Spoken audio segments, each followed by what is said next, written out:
तो आज हम पढ़ेंगे circular flow of income. Class 12 का chapter 1 circular flow of income macro का इकोनॉमिक्स का क्लास 12 का पहला चैप्टर हम पढ़ेंगे। तो यहाँ पहले हम समझेंगे सर्कुलर फ्लो ऑफ इनकम होता क्या है। तो it refer to circular flow of income in the production process. Income is generated by household from firm and also they spend their income from consumption expenditure to the firm. तो यहाँ पे देखो income में गलती आ गई, यहाँ D नहीं आएगा, कुछ मिस्टेक हो गई होगी, तो इनकम आएगा यहाँ पे, ठीक है। तो मैं इसको करेक्ट कर लेता हूँ, इनकम होगा, ठीक है। तो सर्कुलर फ्लो ऑफ इनकम होता क्या है, तो इसके बाद रहते हैं। तो देखिए एग्जाम्पल से हम समझते हैं। ये फर्म है, ठीक है, और हाउस होल्ड है। वैसे अपने सेक्टर में आपको मैं बता दूं कि हमारे वैसे 4 सेक्टर होते हैं। There are 4 sector in an economy. 4 sector in an economy होते हैं। हाउस होल्ड सेक्टर जो कि हम कंज्यूमर खुद, फर्म्स प्रोड्यूसर्स, गवर्नमेंट सेक्टर मतलब government, external sector rest of the world और एब्रोड। वैसे अपने सिलेबस सिर्फ 2 ही सेक्टर आ रहा है, हाउस होल्ड और फर्म। गवर्नमेंट सेक्टर और एक्सटर्नल सेक्टर ये दोनों नहीं आ रहे हैं, ठीक है। अपने जो है हाउस होल्ड और फर्म की बात करी गई है। सीबीएसई के सिलेबस सिर्फ 2 ही सेक्टर है, ठीक है। तो इसमें हम बात करेंगे तो क्या क्या है। तो देखिए मैं एग्जाम्पल समझते हैं, ठीक है। एग्जाम्पल से समझते हैं। यह है हाउस होल्ड, यह है फर्म। अब फर्म कोई चीज़ प्रोड्यूस कर रहा है, goods and services, goods and services produce कर रहा है। अब उसके लिए हाउस होल्ड की मदद चाहिए होगी, फैक्टर प्रोडक्शन के लिए चाहिए होगी, फैक्टर ऑफ प्रोडक्शन चाहिए होगी। मतलब फर्म को गुड्स एंड सर्विसेज बनाने के लिए उसके लिए फैक्टर ऑफ प्रोडक्शन तो किसकी मदद चाहिए होगी, उसे हाउस होल्ड की मदद चाहिए होगी। हाउस होल्ड की मदद चाहिए होगी, उसके बदले उसे क्या चाहिए होगा, लैंड चाहिए होगा। कोई गुड्स एंड सर्विस प्रोड्यूस करे उसके लिए लैंड चाहिए होगी, जगह चाहिए होगी, लेबर चाहिए होंगे, कैपिटल चाहिए होगा, एंटरप्रेन्योरशिप चाहिए होगा। तो ये सिर्फ 4 चीज़ें हमें चाहिए होती है हाउस होल्ड से। तो हाउस होल्ड उन्हें लैंड देगा, लेबर देगा, कैपिटल देगा, इंटरेस्ट देगा। और लैंड के बदले फर्म क्या देगा, लैंड के बदले उनको रेंट देगा, लेबर के बदले वेजिस देगा, कैपिटल के बदले कैपिटल के बदले इंटरेस्ट देगा, एंटरप्रेन्योरशिप के बदले प्रॉफिट देगा। तो इसके बदले वो फैक्टर पेमेंट देगा, ठीक है। तो यहाँ पे हमने क्या बताया, लैंड, लेबर, कैपिटल, एंटरप्राइज देगा हाउस होल्ड फर्म को गुड्स एंड को प्रोड्यूस करने में। और वहीं से इन सब के बदले फैक्टर पेमेंट करेगा, इन सब की पेमेंट करेगा, रेंट, वेजेस, इंटरेस्ट, प्रॉफिट। इसको जिसको हम कहते हैं फैक्टर ऑफ पेमेंट। और जो लैंड, लेबर कहते हैं उसको हम कहते हैं फैक्टर ऑफ प्रोडक्शन, ठीक है। फिर वही चीज़ इसके बाद जो भी पेमेंट आएगी, फिर जो फर्म जो प्रोड्यूस करेगा और गुड्स एंड सर्विसेज बेचेगा मार्केट में जाके, जो मार्केट में जाके रहेगा वही हाउस होल्ड और कंजम्पशन एक्सपेंडिचर करेगा, फर्म से खुद ही खरीद लेगा। मतलब मार्केट में फर्म जो है गुड्स एंड सर्विसेज को बेचेगा और वही हाउस होल्ड की जो नीड्स होगी उसको फुलफिल करने के लिए मार्केट में हाउस होल्ड जाएगा और उन चीज़ों को खरीद लेगा जो फर्म ने गुड्स एंड सर्विसेज को बनाई है। इसी हम सेक्टर को कहते हैं two sector of economy, household और फर्म, जिसमें गुड्स एंड सर्विसेज फर्म बनाता है, उसके बदले कंजम्पशन एक्सपेंडिचर करता है। इसी चीज़ को सर्कल ऑफ इनकम कहते हैं कि फर्म क्या है, फैक्टर पेमेंट देगा, हाउस होल्ड जो उस फैक्टर पेमेंट को खर्चा करेगा फर्म की गुड्स एंड सर्विसेज खरीदने में। इसी चीज़ को हम ये चलती जाती है, इसी चीज़ को हम क्या कहते हैं, सर्कुलर फ्लो ऑफ इनकम। तो सर्कुलर फ्लो ऑफ इनकम के फेजेस क्या हैं, तो इसमें समझते हैं हम सर्कुलर फ्लो ऑफ इनकम के फेजेस क्या हैं। तो देखिए सर्कुलर फ्लो इनकम में फेजेस आते हैं, generation phase, distribution, expenditure. Generation phase क्या होता है, जनरेशन फेज में कि जो भी उसके बदले हाउस होल्ड जो भी मदद चाहिए होती है गुड्स एंड सर्विसेज की फर्म को प्रोड्यूस करने के लिए, उस चीज़ को कहता है जनरेशन। फिर हाउस होल्ड जो भी मदद चाहिए होती है उसके बदले हाउस होल्ड की, जैसे कि लैंड, लेबर, कैपिटल, एंटरप्राइज, ये सब मदद चाहिए होती है हाउस होल्ड से फर्म को, उसको कहते हैं हम जनरेशन फेज। डिस्ट्रीब्यूशन फेज में क्या होता है, लैंड, लेबर, कैपिटल, एंटरप्राइज के बदले रेंट, वेजेस, इंटरेस्ट, प्रॉफिट दिया जाता है। रेंट, वेजेस, इंटरेस्ट, प्रॉफिट दिया जाता है उसको हम कहते हैं डिस्ट्रीब्यूशन फेज।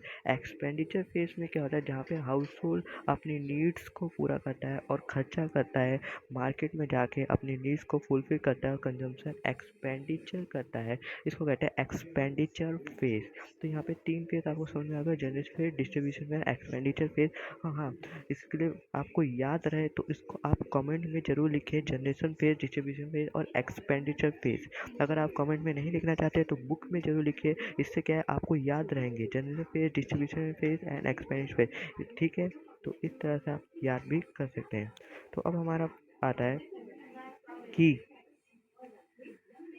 रियल फ्लो और मनी फ्लो क्या होता है। रियल फ्लो में क्या होता है, गुड्स के बदले गुड्स देना is called real flow. Money flow में क्या होता है, गुड्स के बदले मनी देना इज कॉल्ड मनी फ्लो। इसको मैं और सपोज आपको एग्जांपल के साथ समझाता हूँ। ठीक है, देखिए जैसे कि factor of payment, consumption expenditure, इसको हम क्या कहेंगे, मनी फ्लो। ठीक है, क्योंकि यहाँ पे पेमेंट के बदले पेमेंट हो रही है। ठीक है, और फैक्टर ऑफ प्रोडक्शन और गुड्स एंड सर्विस को, इनको हम कहते हैं रियल फ्लो।